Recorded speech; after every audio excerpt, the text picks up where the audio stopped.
ना ये क्वेश्चन बहुत ही इंटरेस्टिंग है, आप इसको अटेम्प्ट करिएगा माइंड में, कमेंट सेक्शन में, जहां भी आप चाहें। क्वेश्चन आपके सामने ये है कि 10 साल में पहली बार रूस और नेटो की जो वॉरशिप्स हैं ये मिलकर करेगी नौसेना ड्रिल। देखो, ये एक नेवल एक्सरसाइज नहीं है, युद्ध अभ्यास नहीं है, या कह सकते हैं मिलके अभ्यास करेंगी। ठीक है, युद्ध अभ्यास से एक पायदान नीचे की चीज है ये, मगर ये अपने आप में बहुत बड़ी बात है कि रशिया और नेटो ये बहुत ही लंबे समय से एनिमीज रहे हैं, मिलके इनकी वॉरशिप यहाँ पर अभ्यास करेंगी। तो आपसे क्वेश्चन मैं ये पूछ रहा हूँ कि नौसेना का जो ये अभ्यास है ये कहाँ पर होगा।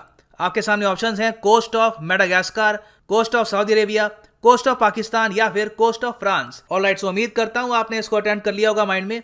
यहां पर जो सही आंसर है ये है सी। वेरी इंटरेस्टिंगली, आप यहां पर अगर देखेंगे ये आर्टिकल है DW न्यूज का, Russian navy to join NATO countries in drills for the first time in a decade, Russia will take part in international anti piracy military drills. अब एंटी परेसी का क्या मतलब होता है? एंटी परेसी का यहाँ पे मतलब है कि जो समुद्री लुटेरे होते हैं, जो पायरेट्स होते हैं, जो आपको काफी मिलेंगे सोमालिया के आसपास, यमन के आसपास, इस एरिया के आसपास, तो यहाँ पे इन द फ्यूचर कोई भी ऐसा इशू आता है, कोई शिप हाईजैक होती है, तो ये सब कंट्रीज आपस में बातचीत करके उस शिप को बचा पाए या फिर जो समुद्री लुटेरे हैं इनको रोक पाए, इसके लिए यहाँ पर करेंगे अभ्यास। और इस नेवल ड्रिल का नाम क्या है?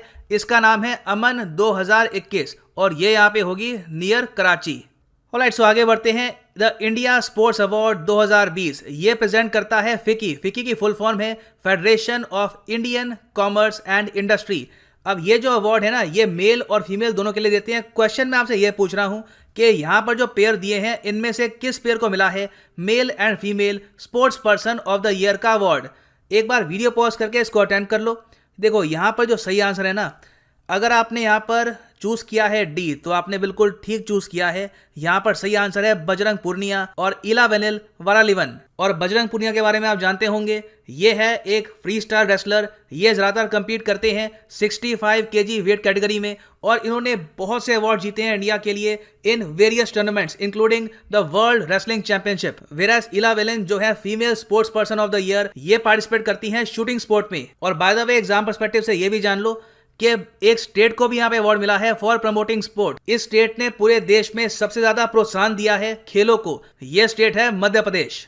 आगे बढ़ते हैं। इंडियन आर्मी के चीफ रिसेंटली गए हैं एक बहुत ही इंपॉर्टेंट विजिट पर। 6 दिन की विजिट है टू गल्फ कंट्रीज। यहाँ पे आप अगर देखेंगे दो जो गल्फ कंट्रीज हैं वहां पे गए हैं दिसंबर 2020 में।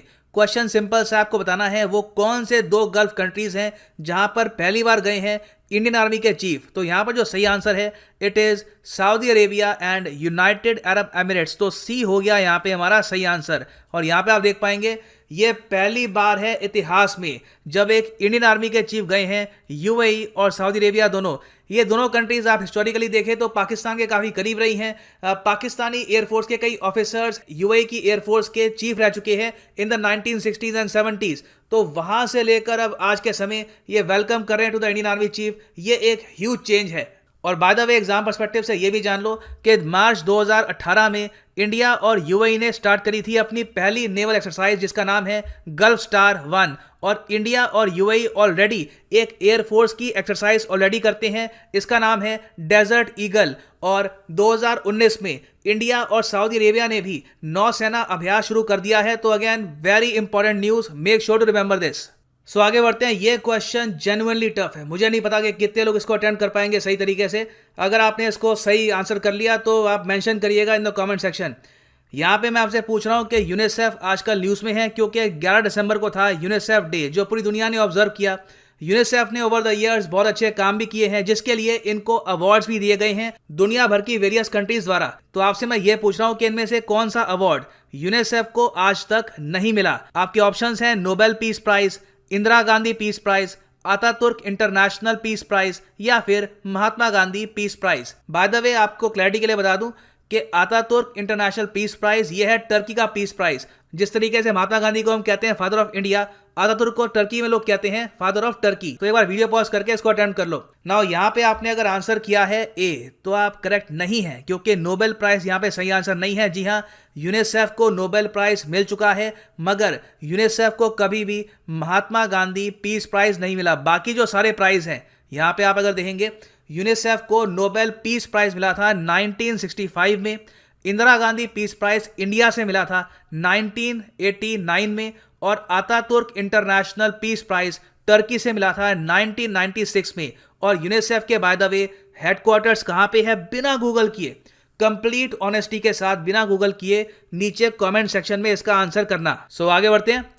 ऑलराइट, ये क्वेश्चन बहुत ही इंपॉर्टेंट है। रिसेंटली वो कौन सा सरकारी संगठन है जिसने पार्टनरशिप करी है स्काइलोटेक इंडिया के साथ और इंट्रोड्यूस किया है दुनिया का पहला satellite based narrow band internet of things network. ये बहुत ही ज़रा खास बात है, इसको पॉज करके एक बार अटेम्प्ट करो। देखो यहाँ पर जो सही आंसर है ना, ये MTNL नहीं है, ये है BSNL। इन्होंने क्या किया है कि एक प्राइवेट कंपनी है स्काइलोटेक, इनके साथ पार्टनरशिप करी और अब सैटेलाइट के जरिए धरती पर इंडिया में जो फिशरमैन हैं, जो फार्मर्स हैं और जगह जो लोग काम कर रहे हैं, उनको इंटरनेट ऑफ थिंग्स की ये सर्विस प्रोवाइड करेंगे। ये अपने आप में बहुत ही स्पेशल है, क्योंकि इंटरनेट ऑफ थिंग्स में हम क्या करते हैं कि जो सिंपल आइटम्स हैं उनको हम जोड़ते हैं विद द इंटरनेट। और सिंपल आइटम से यहाँ पे मेरा मतलब है बल्ब हो सकता है, ये एक रेफ्रिजरेटर हो सकता है, ये कार हो सकती है। आजकल बहुत सी ऑब्जेक्ट्स हैं जो आती है इंटरनेट ऑफ थिंग्स की कैटेगरी के अंडर। और यहाँ पे आप देख पाएंगे PIB का कटआउट है, BSNL in partnership with Skylotech India to introduce world's first, दुनिया का पहला satellite based narrow band internet of things network in India. और ये टॉपिक बहुत ही इंपॉर्टेंट है क्योंकि ये एक ह्यूज बूस्ट है to our prime minister's digital India initiative. आगे बढ़ते हैं। नेक्स्ट क्वेश्चन बहुत ही इंटरेस्टिंग है। रिसेंटली जो साइबर विंग है महाराष्ट्र पुलिस का, उन्होंने एक सॉफ्टवेयर एक्वायर कर लिया है, सॉफ्टवेयर प्राप्त कर लिया है इंटरपोल से। इंटरपोल से इनको मिला है एक सॉफ्टवेयर जिससे ये ट्रैक करेंगे उन लोगों को जो चाइल्ड पोर्नोग्राफी अपलोड करते हैं ऑनलाइन। तो आपको यहाँ पर बताना है कि जो ये सॉफ्टवेयर है जो आजकल न्यूज़ में है, ये कौन सा है। टफ क्वेश्चन है, एक बार पॉज करके अटेम्प्ट कर लो। देखो यहाँ पे जो सही आंसर है ये है A, क्रॉलर। क्रॉलर एक बहुत ही फेमस सॉफ्टवेयर है इंटरपोल का। इंटरपोल में आपको ये बता दूं, ये एक इंटरनेशनल संगठन है जिसके हेडक्वार्टर्स आपको मिलेंगे फ्रांस में। ये दुनिया भर के पुलिस डिपार्टमेंट्स की हेल्प करता है डेटा के रूप में, टेक्नोलॉजी के रूप में, इक्विपमेंट के रूप में। तो इन्होंने यहाँ पर महाराष्ट्र का जो साइबर यूनिट है इसकी हेल्प करी है इनके ऑपरेशन ब्लैक फेस में। देखो ऑपरेशन ब्लैक फेस आज से कई महीनों पहले महाराष्ट्र पुलिस के अंडर स्टार्ट किया गया था, ये चाइल्ड पोर्नोग्राफी को रोकने के लिए। और इंटरपोल भी आप अगर देखें तो दुनिया भर में बहुत से काम करता है। ये काम करता है आतंकवाद के अगेंस्ट, ऑर्गेनाइज क्राइम, अगर मान लो कोई ग्रुप है जो एक्सपोर्ट करता है ड्रग्स या फिर वेपन्स, उसको ये रोकता है। और अगर साइबर क्राइम कहीं पे हो रहा है तो उसको भी रोकने की कोशिश करता है इंटरपोल। आगे बढ़ते हैं। ये भी एक बहुत ही इंपॉर्टेंट क्वेश्चन है। वेस्ट बंगाल की कैबिनेट ने रिसेंटली अप्रूव किया है construction of West Bengal first deep sea port. Deep sea port आजकल बहुत न्यूज में है। आपको पता होगा सीपैक में जो पाकिस्तान का ग्वादर है, ग्वादर पोर्ट बहुत न्यूज में रहता है, ये भी एक डीप सी पोर्ट है। डीप सी पोर्ट की खासियत ये होती है कि यहाँ पर ज्यादा शिप्स, ज्यादा बड़ी शिप्स डॉक कर सकती हैं और ओवरऑल ये काफी प्रॉफिटेबल भी होता है। तो वेस्ट बंगाल का पहला डीप सी पोर्ट बनना शुरू हो जाएगा और ये आपको बताना है कहां पर बनेगा। यहाँ पे आपके सामने ऑप्शन है, वीडियो पॉज करके क्वेश्चन अटेम्प्ट कर लो ना। उम्मीद करता हूं अटेम्प्ट कर लिया होगा आपने। यहां पर जो सही आंसर है ये है C, ताजपुर। ताजपुर वेस्ट बंगाल में बनेगा वेस्ट बंगाल का पहला डीप सी पोर्ट। और वेस्ट बंगाल की चीफ मिनिस्टर ने यह कहा है कि उम्मीद है हमें कि इससे 15,000 करोड़ की यहां पर इन्वेस्टमेंट आएगी और 25,000 लोगों को यहां पर मिलेगा रोजगार। आगे बढ़ते हैं। ये इजी क्वेश्चन है, ये तो आपको आंसर करना चाहिए, न्यूज में बहुत है ये। टाइम मैगजीन आपको पता होगा ये person of the year introduce करती है हर साल। तो 2020 का पर्सन ऑफ द ईयर जो अवार्ड है ये इन्होंने एक व्यक्ति को नहीं दिया, ये दिया है एक जोड़े को, एक पेयर को। तो आपको बताना है वो कौन सा जोड़ा है जिसको मिला है person of the year award 2020। यहां पे आपके ऑप्शंस हैं डोनाल्ड ट्रंप, माइक पॉम्पियो, जो Biden, Donald Trump, Mike Pence या फिर जो बाइडन, कमला हैरिस। तो यहां पर जो सही आंसर है ये है D, जो बाइडन कमला हैरिस को मिला है person of the year award by time. यहां पे आप देख पाएंगे ये कवर आइकॉनिक कवर है आज के समय।